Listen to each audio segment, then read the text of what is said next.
All right, welcome to your unique devotion. Today I'm going to read for you Hebrews chapter 9, verse 16 through 22. Is entitled The Mediator's Death Necessary. So let me do the most important part first here.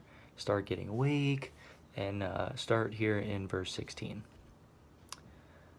For where there is a testament, there must also of necessity be the death of the testator. For a testament is in force after men are dead, since it has no power at all while the testator lives.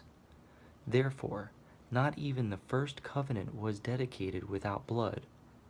For when Moses had spoken every precept to all the people according to the law, he took the blood of calves and goats with water, scarlet wool, and hyssop, and sprinkled both the book itself and all the people, saying, This is the blood of the covenant which God has commanded you.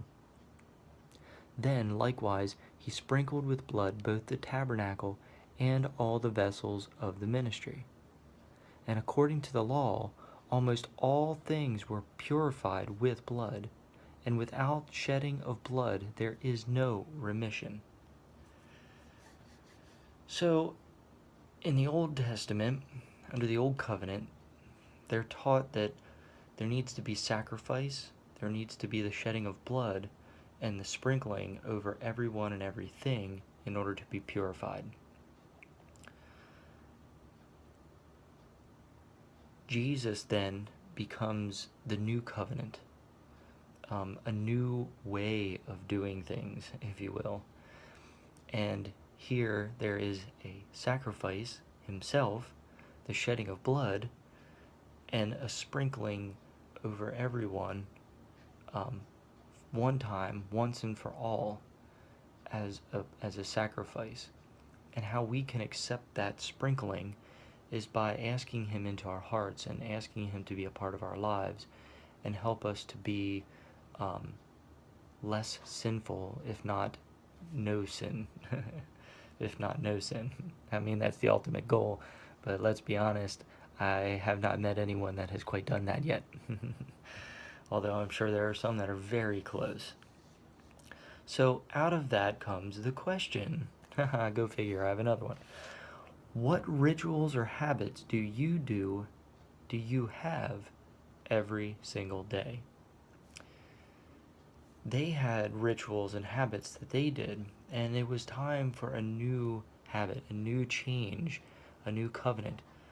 And I'm sure that many people did not agree with that and wanted to be the same and have the old ways.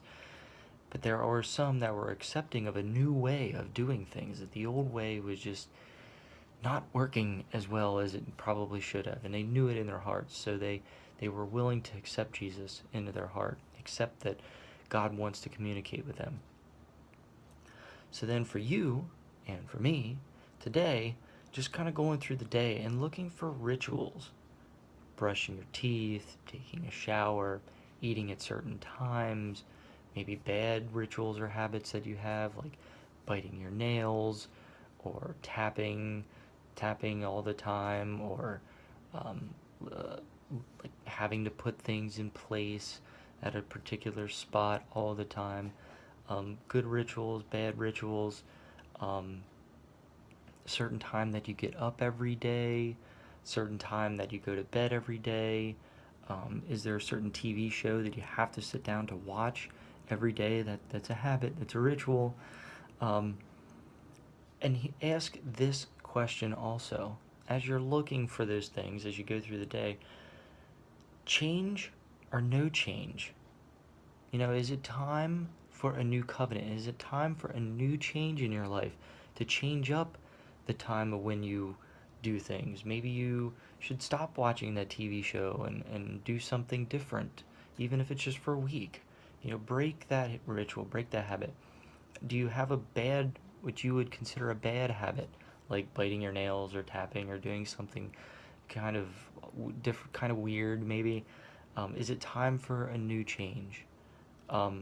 Maybe there's some good things that you do that you didn't quite recognize that you were doing before, and maybe this will kind of bring it to light a little bit.